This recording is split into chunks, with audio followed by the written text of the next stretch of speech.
Muy bien, buenas tardes jóvenes. Vamos a dar inicio a la segunda tutoría.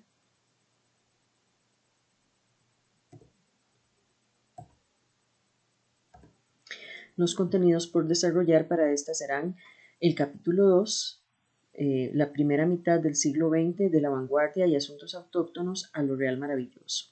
En este vamos a trabajar lo que es el panorama histórico literario en los inicios del siglo XX, el modernismo, la novela de la tierra, la novela de la Revolución Mexicana, la novela indigenista y la novela sobre las dictaduras. En el panorama histórico, en los inicios del siglo XX, tenemos que es un periodo de múltiples conflictos a nivel mundial. Latinoamérica, pues por supuesto, experimentará las consecuencias tanto de las guerras mundiales, la crisis económica del 29, la pandemia de la gripe española en Europa, las tensiones político-económicas de la posguerra y la Guerra Fría. En el ámbito político latinoamericano propiamente se desarrollarán luchas y manifestaciones obrero-campesinas, todas ellas relacionadas con la injusticia social y la tenencia de la tierra, y también se generarán conflictos por las dictaduras. Todos estos elementos ideológico-políticos se manifestarán de una u otra forma en las producciones literarias a partir de los diferentes movimientos literarios que se desarrollarán en el siglo XX. Los signos de la unidad y diversidad cultural, la influencia de Europa y las rupturas con ella, las ansias de modernidad, las vanguardias y la necesidad de consolidar las identidades americanas representan siempre manifestaciones fundamentales del siglo. La producción literaria de este continente, en sus composiciones tanto poéticas como narrativas, en el ensayo y en el teatro, siempre han constituido un testimonio coherente y crítico de nuestras realidades individuales y colectivas. En sus inicios, la novela estuvo ligada al tópico picaresco durante la época colonial. En el siglo XIX transitó por los cánones europeos del romanticismo, el realismo y el naturalismo. En el siglo XIX, ¿verdad? Todavía inicios del siglo XX, hubo resabios de este tópico picaresco, encontramos que se maneja todavía de cierta manera esa imagen del pícaro, esa construcción del pícaro. De hecho, la novela picaresca del siglo XIX más importante de América Latina es El Periquillo Sarmiento de Fernández de Lizardi. Esta figura del pícaro propiamente lo que busca es de cierta manera generar una crisis, ¿verdad? Y evidenciar ciertos manejos que él, ¿verdad? Como tal considera correctos a partir de sus picardías. También en la primera mitad del siglo XX surge en nuestra literatura una legión de poetas que escriben bajo un canon modernista. Aparece también una nueva corriente, la novela de la tierra, escrita sobre todo por los novelistas que publican en la década de 1920. Surge un conjunto de novelistas preocupados por la indagación sobre lo americano en temas como la tenencia de la tierra, la Revolución Mexicana, las dictaduras y el indigenismo. Ahora bien, el movimiento literario llamado modernismo, que va de 1888 a 1920 aproximadamente, tiene los siguientes elementos, ¿verdad? Alrededor de 1900 y en relación con lo que acontecerá sobre todo en los espacios artísticos europeos, irrumpe en el continente una nueva forma de configuración del discurso literario, que es el modernismo. Este movimiento tiene una peculiar vigencia, al menos en las primeras dos décadas del siglo,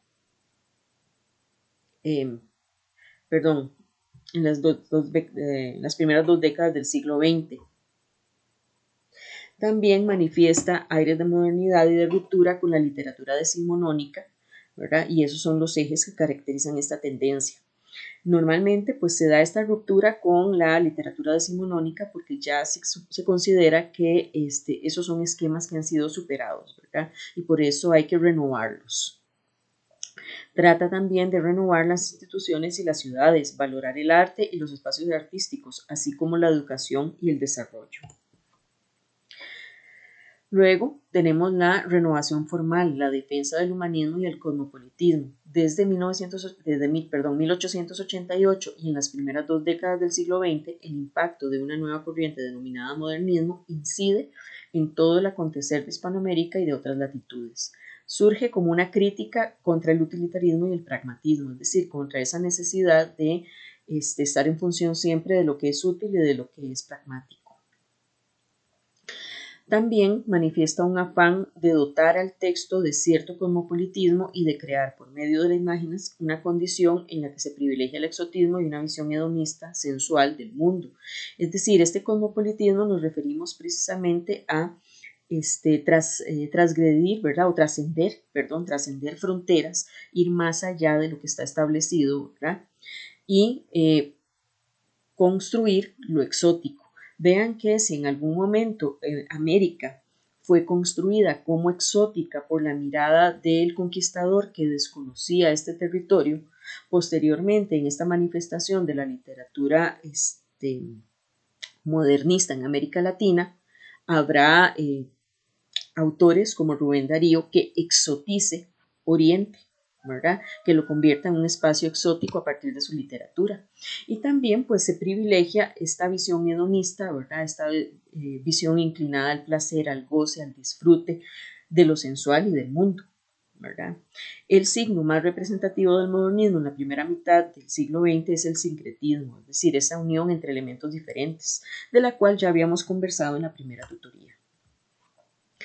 Ahora, en los últimos años del siglo XIX y en los inicios del XX, surgen caminos de modernización a partir de las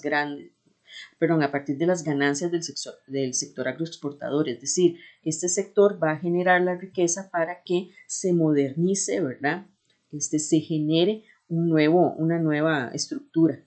Ahora, el bienestar económico se manifiesta en el desarrollo de obras de infraestructura en los sectores de salud, del saneamiento urbano y sobre todo en el sistema educativo. Se amplían también los medios y formas de comunicación como lo son telégrafos, correos, telefonía, carreteras, trenes, entre otros. Costa Rica, desde finales del siglo XIX y hasta 1920, levanta un conjunto de bienes inmuebles con cierto carácter monumental, ¿verdad? Relacionados de una u otra manera con la defensa de la educación, del arte y del progreso. Y en 1900 se da la publicación del texto Ariel del uruguayo José Enrique Rodó, que va a ser un texto fundamental precisamente para todo ese cambio de visión del mundo. Ahora, la influencia del modernismo en la novela y en la literatura plantea lo siguiente. El modernismo apuesta por un lenguaje preciosista, es decir, un lenguaje muy vinculado al asunto estético, ¿verdad? A la belleza, a la noción intrincada de lo estético y una gran elaboración formal y una visión cosmopolita y hedonista del mundo. En relación con el hedonismo, se da un marcado interés en esta categoría por parte del discurso modernista para expresar la tensión entre la vida y la muerte. Algunos de sus representantes, además de cuidar la retórica o el aspecto formal y el sentido del texto, indagan sobre los orígenes, el presente histórico y el destino de América en los inicios de la centuria. Las preocupaciones de los escritores se encaminan a dilucidar, es decir, a dar luz sobre, por lo menos en sus obras, sobre las fuertes contradicciones, las relaciones de poder, las desigualdades en la tenencia de la tierra y la condición social de los grandes conglomerados de la población. ¿Verdad? Este tipo de literatura busca de cierta manera iluminar todos esos sectores oscuros de los discursos políticos e históricos. Dentro del modernismo hay algunas vertientes dentro de las primeras décadas del siglo. Una de corte más existencialista, más intimista, es más cercana al erotismo y al tema de la muerte. Esta es cultivada por algunos novelistas, sobre todo en México y en el Cono Sur. En la lírica también se cultiva. Y en otros textos se inicia un proceso de indagación por lo americano, sin renunciar a las cualidades de renovación formal y propias de la retórica del texto modernista. Ahora bien, en 1920 surge una corriente denominada Novelas de la Tierra, que se inclina por una clara proyección social y un gran interés por el espacio y los contextos históricos del continente. También presenta una preocupación por los temas como la tenencia de la tierra, la Revolución Mexicana, las dictaduras y el indigenismo. Estas temáticas se desarrollan en la primera mitad del siglo y se retomarán en la segunda mitad con el resurgir que se ha llamado, de lo que se ha llamado la nueva novela hispanoamericana. Ok, en el plano de la poesía lírica, sobre todo, es importante hacer referencia al surgimiento de las diferentes vanguardias. Estas se desarrollan a partir de la segunda década del siglo XX.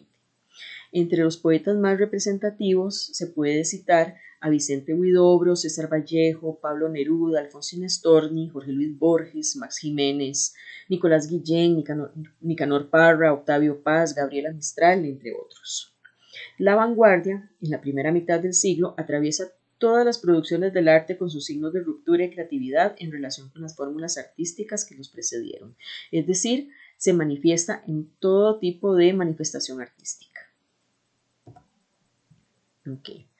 Ya hacia 1920 en Chile, el autor, el poeta Vicente Huidobro, abre el camino de las vanguardias con el creacionismo, que es la primera vanguardia netamente latinoamericana. Le sigue luego un conjunto de corrientes como el surrealismo, cubismo, ultraísmo, futurismo, antipoesía y el superrealismo. Entre sus cualidades estéticas podemos señalar la ruptura con las fórmulas convencionales de creación, entre ellas el versolibrismo, para presentar un mundo complejo, caótico y con grandes contradicciones existenciales de hombres y mujeres. Cuando hablamos de este asunto del versolibrismo, debemos de recordar que la lírica en Hispanoamérica sigue los cánones estéticos europeos, particularmente los españoles, que estaban muy ceñidos por estructuras fijas, ¿verdad? En el caso del verso, la estrofa, la rima, etcétera. Cuando hablamos del versolibrismo, aquí lo que se nos presenta es un verso que se libera de cierta manera de esas ataduras para tener la capacidad de representar un mundo muchísimo más complejo, ¿verdad? De abarcar muchísimo más en el asunto de el sentido y la estética, ¿verdad? Y podernos presentar pues esas grandes contradicciones existenciales que existen. También hay un intento por hacerse expresar siempre un espíritu nuevo, hacerse notar a veces con un discurso formal y de temática escandaloso, ¿verdad? ¿Qué significa esto? Que simple y sencillamente ya no se restringe a ciertas temáticas consideradas las apropiadas para la poesía, sino que la poesía explota de cierta manera, ¿verdad? Y aborda muchísimas temáticas que no serían bien vistas, ¿verdad? En otros momentos. En la primera mitad del siglo XX se da la presencia de dos novelistas muy importantes, que son Teresa de la Parra y María Luisa Bombal, que muchas veces han sido ignoradas por la historia de la literatura, y gran parte de su peso es precisamente que son mujeres haciendo literatura desde América, construyendo, ¿verdad? Ayudando en la visualización de ese entorno. Ahora, la novela de la tierra, que es el siguiente tema que nos atañe, la novela de la tierra, las condiciones del espacio americano entre la injusticia y la valoración de la naturaleza. Esta novela particularmente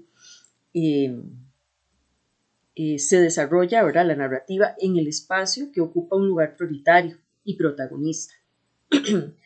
Pero en él se inscriben diversos grupos humanos que viven en situación de marginación: el campesino, las etnias indígenas, los caucheros, el gaucho, ¿verdad? Todos estos grupos que han sido social e históricamente marginados encuentran un lugar propicio, ¿verdad? Y un espacio propicio en esta novela para buscar decirse desde sus propias voces, ¿verdad? Aunque sabemos que técnicamente no es tan viable porque están mediados por un narrador, pero hay alguien que retoma esas voces que han sido silenciadas y las presenta. Son novelas que describen naturalezas indómitas, donde muchas veces la lejanía de los centros urbanos, las inclemencias naturales y la mala distribución de la tierra dificulta el proceso de civilización y justicia. ¿Qué significa esto? Que simple y sencillamente estas novelas describen esos espacios absolutamente agrestes que están en oposición con los centros urbanos, ¿verdad? Y que como espacios agrestes naturales que son, no le generan las mismas capacidades o las mismas, como les dijera, los mismos beneficios a los individuos para que se desarrollen como se desarrollarían en la ciudad, ¿verdad? Entonces ahí siempre se va a ver una tensión, ¿verdad?, en esos procesos de civilización y barbarie, ¿verdad?, y de justicia e injusticia. Ahora, es una literatura tremendamente vehemente, ¿verdad?, y hasta utilitaria. con el fin de denunciar las grandes desigualdades de Hispanoamérica en las zonas campesinas e indígenas. Vehemente, al referirse a que es una literatura vehemente, se refieren a que es una literatura insistente, ¿verdad? Que no deja de lado el problema y sigue combatiendo para visibilizar ese problema. Inclusive se utiliza como arma ideológico política para visualizar este tipo de situaciones que han sido normalmente sacadas del ámbito público por las generaciones, por los grupos de poder, ¿verdad? También se le conoce como generación mundo novista. Ahora bien, entre 1924 y 1929, 3 novelas coinciden con el periodo de la entreguerra europea, manifiestan una tendencia nacionalista en la representación de la naturaleza americana. Esas novelas son La Vorágine, de José Eustacio Rivera en 1924, Don Segundo Sombra de Ricardo Guiraldes de 1926 y Doña Bárbara de Rómulo Gallegos de 1929. Estas 3 novelas tienen como eje temático la protección y a la vez la denuncia de las condiciones injustas en que viven en esa época grandes sectores indígenas y los campesinos de las zonas remotas de América del Sur. Ok, los signos característicos en la novela de la tierra serían los siguientes. Este ideario nacionalista, ¿verdad?, que busca en realidad construir, ¿verdad?, esa imagen de nación. También la descripción regionalista en la configuración de la naturaleza, es decir, rescatar la región particular, ¿verdad?, en contraposición a los espacios urbanos, ¿verdad? También hay una valoración y un uso del habla popular y las tradiciones, ¿verdad? Se trata de rescatar la identidad a partir de nuestro propio lenguaje y nuestras propias tradiciones. También es una novela de carácter espacial, es decir, se privilegia la narración de lugares como la selva, la montaña, la llanura, ¿verdad? Lugares que de cierta manera han sido silenciados o olvidados, ¿verdad? El campo va a estar siempre antes que la urbe, ¿verdad? Entonces vamos a retomar a los silenciados y la naturaleza adquiere muchas veces el tono de protagonista. También tenemos la presencia relevante de personajes de carácter comunitario como el campesino, el gaucho, el indígena, el pampeano, los políticos, los terratenientes y los gamonales. Hay un claro repudio a todo tipo de caciquismo, de abuso de poder y de dictaduras. Se presenta también la oposición campo-ciudad, revitalización de la antinomia de Sarmiento entre civilización y barbarie, ¿verdad? Y también hay un uso, también se presenta el tema del uso, el cuidado y la tenencia de la tierra. Y existe un tono constante de denuncia social y de reivindicación por las libertades y el derecho al sufragio. Ahora, la primera novela de la que vamos a conversar es La Vorágine de José Eustacio Rivera. Esta novela como tal es un alegato de cómo el medio ambiente condiciona la influencia vital y social del ser humano. Se describe una naturaleza inhóspita que devora la condición humana y anula sus opciones de libertad y de subsistencia digna. El conocido final de la obra sintetiza el acontecer que narra, ¿verdad? Que se narra, y el final es: y los devoró la selva. El narrador protagonista, que es Arturo Cova, es quien nos cuenta su historia con signos autobiográficos. En La Vorágine de José Eustacio Rivera, Arturo Cova es un sujeto citadino que se traslada a este espacio, ¿verdad? Y encuentra, ¿verdad? Se enfrenta con esa naturaleza inhóspita, ¿verdad? Con ese espacio que condiciona al ser humano a una situación casi de animalidad, ¿verdad? Un ser humano violento, un ser humano marginado, ¿verdad? Y cómo de cierta manera se da como les dijera, esta dicotomía, ¿verdad? Entre lo salvaje y lo civilizado, ¿verdad? Que se encuentra ahí. Porque vean que en La Vorágine lo que nos cuenta es la historia también de los individuos que se tienen que enfrentar a este espacio, ¿verdad? Los caucheros, para poder sacar la savia de los árboles de caucho, ¿verdad? Que es la que se utiliza para hacer este material, ¿verdad? De hecho, el incipit, ¿verdad? El inicio de la novela, que también es bellísimo, nos marca cómo se va a ir dando ese proceso, porque Arturo Cova dice que él jugó su corazón al azar y se lo ganó la violencia. Y vean que se lo gana la violencia a tal punto que al final termina devorado por la selva. Ahora, la segunda novela, Don Segundo Sombra, de Ricardo Guiraldes. En esta novela destaca trabajos, oficios, luchas, esperanzas, amores, así como la soledad en la que vive el gaucho, ¿verdad? El personaje propio de la Argentina, aislado de todos los centros urbanos.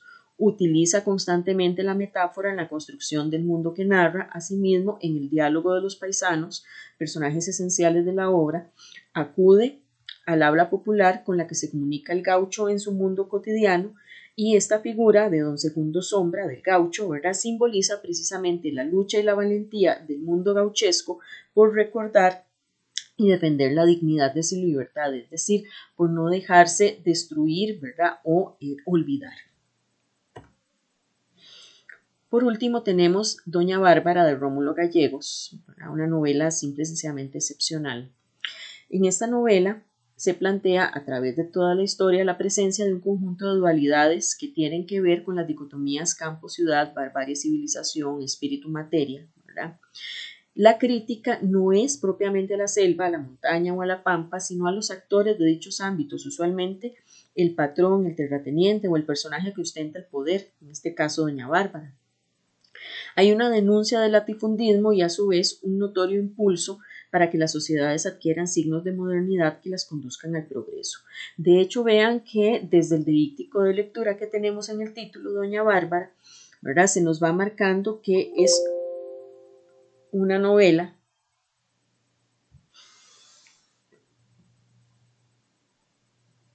Dios.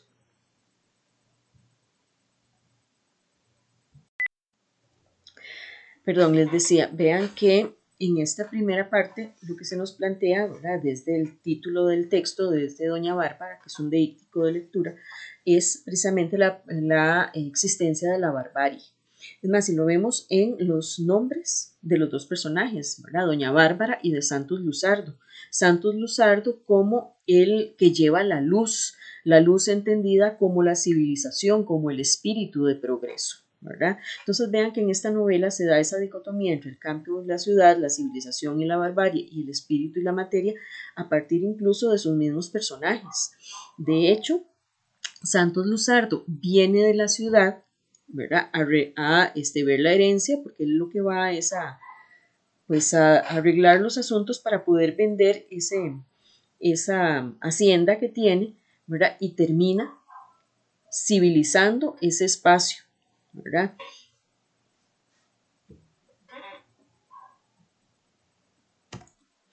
Ahora, tenemos también la novela de la Revolución Mexicana, El desencanto y nacionalismo. En la primera mitad del siglo XX y en parte de la segunda mitad se edita un conjunto de novelas cuya temática gira en torno a la Revolución Mexicana. Dicho movimiento surge en 1910 contra el régimen dictatorial de Porfirio Díaz bajo la consigna de un sufragio electivo. En este movimiento, se intenta un cambio entre todos los órdenes de la sociedad mexicana. Inicialmente propone un cambio político y económico, sobre todo por incorporar al desarrollo del país a grandes sectores de la población que vivían en situación de extrema pobreza. Es decir, se busca de cierta manera darle participación a los olvidados. Los escritores narran con desencanto el camino que llevan los acontecimientos y asumen una actitud crítica en relación con los grupos oportunistas que van surgiendo durante la gesta, sectores que traicionaron los ideales del movimiento en aras de su beneficio personal. ¿Qué significa esto? Que también esta es una novela que, este tipo de novelas dan cuentas precisamente de cómo se resquebraja esa ilusión, ¿verdad?, o ese discurso tan altruista, tan loable de la revolución, ¿verdad?, con todos los valores que esta implica. Ahora, el protagonista de sus novelas es la sociedad, el pueblo mexicano en personajes muy diferentes, algunos con referencialidad histórica, ¿verdad?, o bien representan a sectores que tuvieron alguna participación en el conflicto, es decir, el sector político, el oportunista, la soldadera, el bandolero. Estas novelas se construyen en un registro documental casi siempre. ¿Por qué decimos que en un registro documental? Porque de cierta manera registran, documentan partes de la historia que no han sido recabadas por la historia oficial, ¿verdad? Y que no han sido salvaguardadas por el discurso de la educación pública. Ahora bien, dentro de los signos característicos de la novela de la Revolución Mexicana, tenemos los siguientes: el tono de un discurso nacionalista, identitario e historicista, es decir, es un discurso que busca afianzar un concepto de nacionalidad, un concepto de identidad y un concepto de historia. También tiene sus principales escenarios en espacios rurales, es decir, busca a los silenciados. También como de signos o temas principales se trabaja el asunto de la tenencia de la tierra, ¿verdad? El clima de la violencia que se genera a partir de este asunto de la tenencia de la tierra, ¿verdad? Y el caciquismo también vinculado con la tierra, ¿verdad? Aquellos que buscan tener ese gran poder sobre la tierra. También existe una denuncia de la falta de libertades y el oportunismo, ¿verdad? Porque esta novela pone sobre la mesa los elementos contradictorios de estos programas de revolución que buscan libertades, ¿verdad? Pero no siempre las producen. También se expresan lo que son los signos de la violencia, la desolación y la muerte. También tenemos personajes de representación colectiva, ¿verdad? Y una estructura circular. La primera novela de este tipo va a ser Los de Abajo, de Mariano Azuela. Esta novela está constituida por diversos cuadros o escenas que describen diferentes acontecimientos de la Revolución desde la perspectiva de Azuela. Es una novela de estructura circular. La acción y el lugar de punto de partida vuelven al final de la narración. En ella se presentan batallas, amores, venganzas, muertes, y todas estas inician y cierran un círculo bajo un marcado pesimismo. Todos luchan con base en sus intereses, pero algunos de ellos, en lejanía de los principios de liberación del pueblo, de un sentido verdaderamente revolucionario. El personaje principal, Demetrio Macías, se une a esta lucha como una posibilidad de liberación. Claro, se une sin conocer claramente cuál es el verdadero sentido político o el proyecto ideológico de la revolución, y termina desencantado, ¿verdad? Y la gran pregunta, la gran interrogante que surge después de la lectura de esta novela es: ¿sirvió de algo la lucha? Vean ustedes que muchos personajes, como le sucede a Demetrio Macías, se unen a este tipo de procesos con la esperanza, ¿verdad? Con la visión, asumiendo completamente el discurso de la revolución sin tener en cuenta que ese discurso de la revolución está en realidad muchas veces manipulado por las necesidades o los intereses particulares de ciertos individuos. Vean que a la fecha encontramos eso todavía en América Latina, ¿verdad? Esta gente que depone un dictador a partir de una revolución en aras de la justicia, en aras de la igualdad, en aras de recuperar lo perdido, y durante ese proceso de la revolución, muchos de los revolucionarios terminan ebrios de poder, convirtiéndose en nuevos dictadores. La siguiente novela es del mexicano Juan Rulfo, que es Pedro Páramo. Es una novela hermosísima. Esta novela cuenta la historia de Pedro Páramo, un caudillo en una zona desértica de México llamada Comala. La obra cubre varias etapas de la Revolución Mexicana en relación con el periodo que coincide con la historia real de México, las llamadas guerras cristeras, ¿verdad? Que son las guerras que se dan contra la Iglesia Católica por considerarla pues parte de el andamiaje político restrictivo, ¿verdad? Y también partes del movimiento revolucionario. El título de la novela y el nombre del protagonista es muy simbólico y tiene que ver en este nivel con el espacio que se describe en la novela, ¿verdad? Pedro Páramo es una novela que se desarrolla en un pueblo llamado Comala, ¿verdad? Que lo que remite es precisamente esa idea de páramo, de lugar seco, de lugar estéril, donde la vida no es posible. Incluso, si somos más acuciosos y nos vamos al nombre del pueblo, Comala, lo podemos relacionar con el comal y de hecho, de cierta manera, así es como se ve en la novela, ¿verdad? Es ese espacio hundido, caliente, seco, desértico, estéril, que termina siendo una puerta entre el mundo de los vivos y el mundo de los muertos, ¿verdad? Es como una puerta al infierno de la vida, de la vida sin desesperanza propiamente. Desde el comienzo surge la ambientación atemporal donde lo fantástico y lo sobrenatural prevalecen sobre lo real. Vean que en Comala, ¿verdad? Encontramos todo tipo de muertos, ¿verdad? El muerto físico, el muerto espiritual, el muerto emocional, el muerto político, ¿verdad?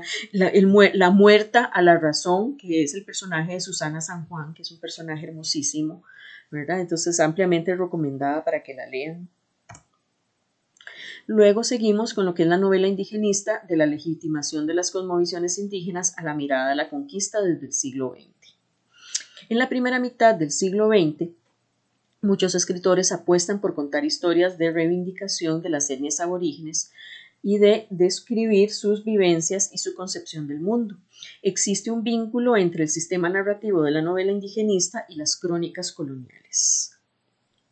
Las novelas de tema indigenista se centran en personajes colectivos más que individuales y en la descripción de universos sociales donde el carácter de lo sagrado, del mundo animista y de la defensa de la naturaleza resultan esenciales. ¿Qué significa esto? Que vean que a partir de este momento los mestizos, es decir, ya no indígenas, ya no españoles, se van a dar a la tarea de reivindicar su pasado indígena, ¿verdad? Reivindicar ese elemento propio de su identidad como latinoamericanos, ¿verdad? Y se van a constituir de cierta manera en cronistas, ¿verdad? Y la gran diferencia, ¿verdad? Con la crónica propiamente española es que se hace un rescate de ese elemento que fue subvalorado en el momento de la conquista, ¿verdad? Ahora bien, también es muy importante pensar que ese rescate que se hace del universo indígena también rescata todo lo que es emotivo, todo lo que es animista, lo que es sagrado, todo lo que es su concepción, su cosmogonía, su visión del mundo. Esta novela aborda el tema del latifundio y la afectación directa sobre las comunidades indígenas en la comercialización, el título, muy importante, Los ríos profundos de José María Arguedas, es la novela que vamos a trabajar ahorita. Ok, en esta se aborda el tema del latifundio y la afectación directa sobre las comunidades indígenas en la comercialización de la sal. El título sobre los ríos, el agua, simboliza el fluir ancestral de la cultura indígena, la riqueza ecológica del mundo quechua y la importancia del lenguaje para estas comunidades. Es un texto telúrico de gran riqueza en la descripción del espacio natural. Cuando hablamos de los ríos profundos, también tenemos que pensar que en esta noción de agua es la noción de vida, ¿verdad? De ese fluir del tiempo también y fluir de la vida, ¿verdad? Y de las tradiciones, que eso no se pierda. Ahora, es muy importante esta concepción de la naturaleza para el indígena porque en el texto el gran conflicto es la comercialización de la sal. El indígena considera a la tierra su madre nutricia. Por eso hablamos de que es un texto telúrico, ¿verdad? Es un texto de la tierra y para el indígena la tierra es la madre, es la diosa madre, ¿verdad? Por ejemplo, para los aztecas, la gran diosa madre era Tonatzin, ¿verdad? No es la tierra, nuestra madre, porque de ella vienen. De hecho, los indígenas tienen una concepción muy particular sobre la tierra, muy diferente a la concepción española, a la concepción europea, ¿verdad? Para el europeo la tierra como tal es una posesión, ¿verdad? Es un bien material.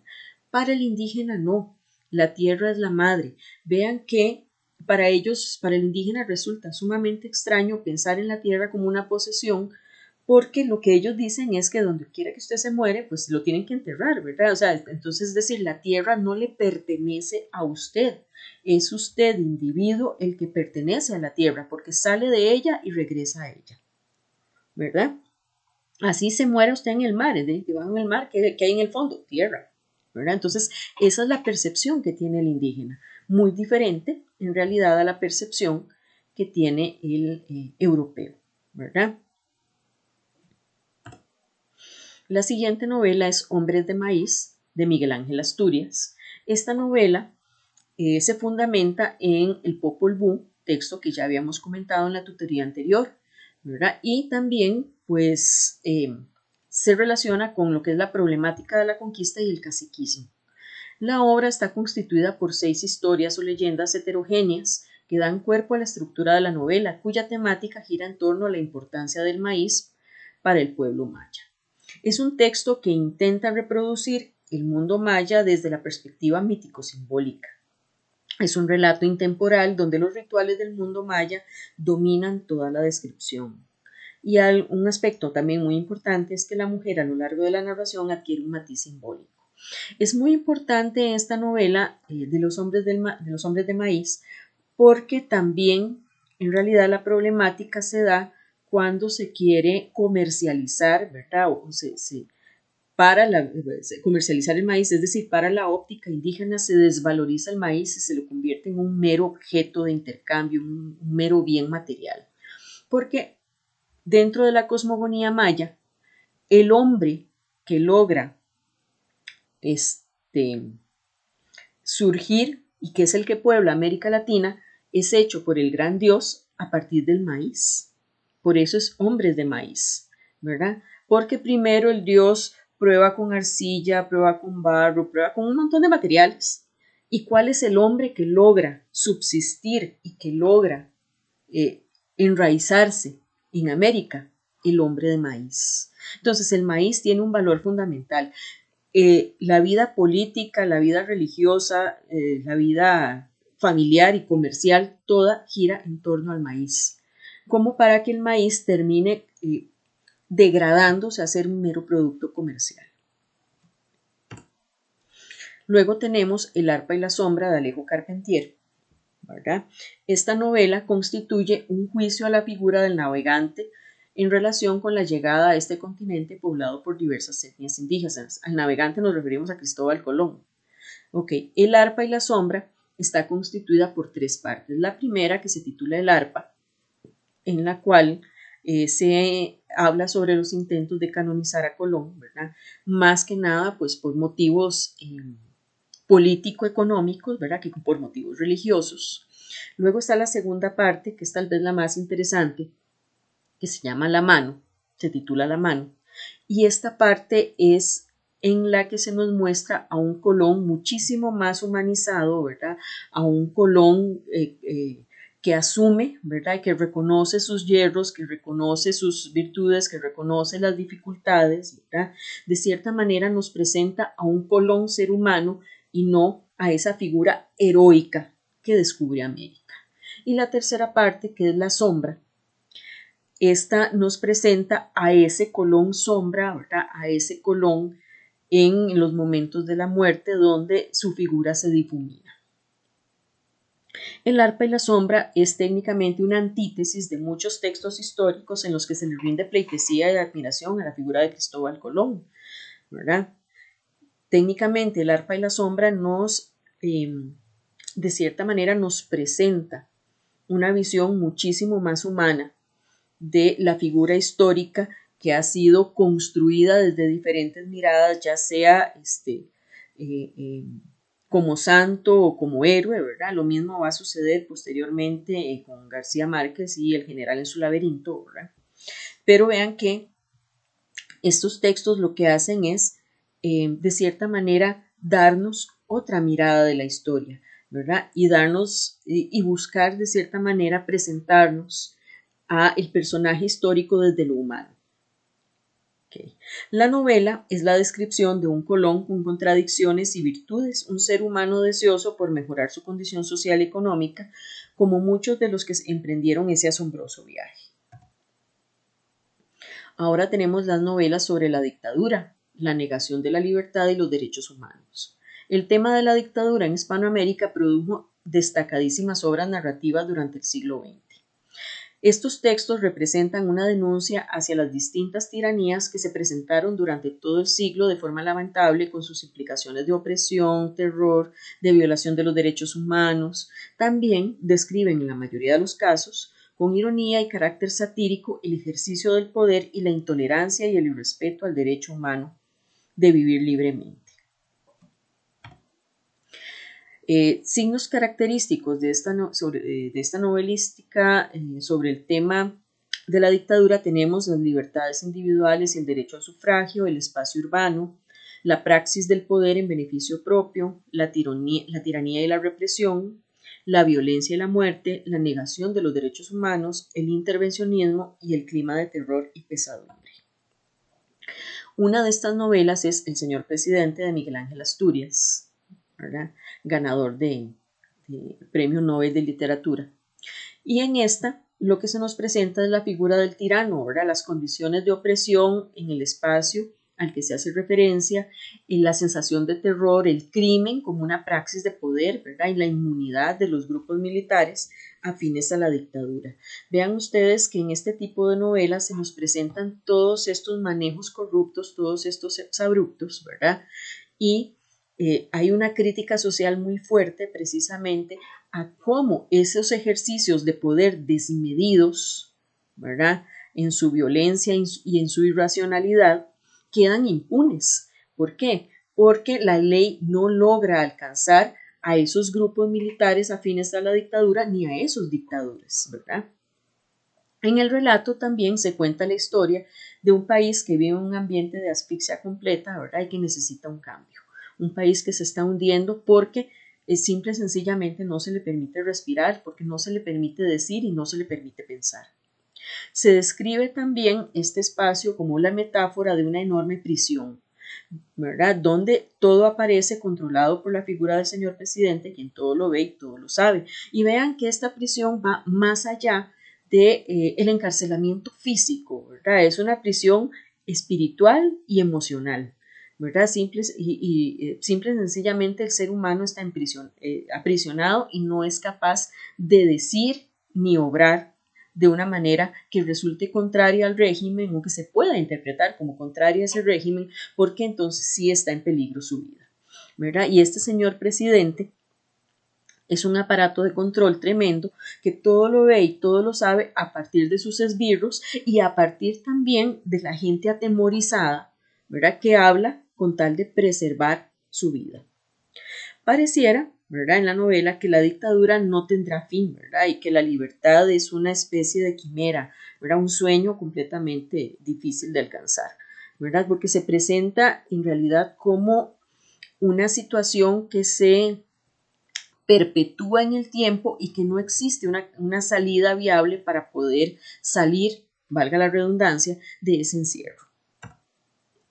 Luego tenemos el recurso del método de Alejo Carpentier también, ¿verdad? El título de esta obra introduce al lector a una especie de juego donde la ironía cumple un rol muy importante. Ok, este texto se relaciona con la obra filosófica de René Descartes, ¿verdad? El discurso del método. La novela consta de 7 capítulos bastante extensos, cada uno de los cuales a su vez se divide en 22 partes. El protagonista guía su razón de acuerdo con su propio método para justificar su actuación, pero con gran sutileza. La temporalidad adquiere una dimensión circular, inicio y final de la narración se unen.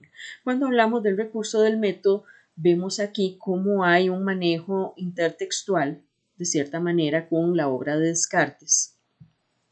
Y ese manejo de intertextual, ¿verdad?, en este deíctico de lectura, lo que propone en realidad es una especie de ironía, ¿verdad?, o subversión del discurso.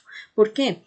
Porque vean que en el texto del filósofo, en el discurso del método, el discurso, ¿verdad?, ese discurrir, ese plantear, ese razonar, ese pensar, lleva al establecimiento del método, de la manera de actuar. En cambio, cuando hablamos del recurso del método, nos referimos a que hay un recurso particular, una forma, ¿verdad?, una estructura establecida que no se reflexiona, que no se modifica, que no se cuestiona, que es la que me lleva a actuar de una manera determinada. Y esto sería la segunda tutoría para esta materia. Recuerden, por favor, revisar todas las tutorías, tanto sincrónicas como asincrónicas, al igual que los materiales, ¿verdad? Y los programas radiofónicos sobre la materia para ampliar los contenidos desarrollados en esta tutoría. De igual manera, les reitero que quedan abiertos los canales de comunicación, tanto el correo electrónico como el chat, por aquello de que tengan alguna duda. Siempre les recuerdo formular sus cuestionamientos, sus consultas, siguiendo la debida estructura que ya está estipulada claramente, tanto en las orientaciones del curso como en la introducción del foro. Sin más por el momento, deseo que pasen una buena tarde.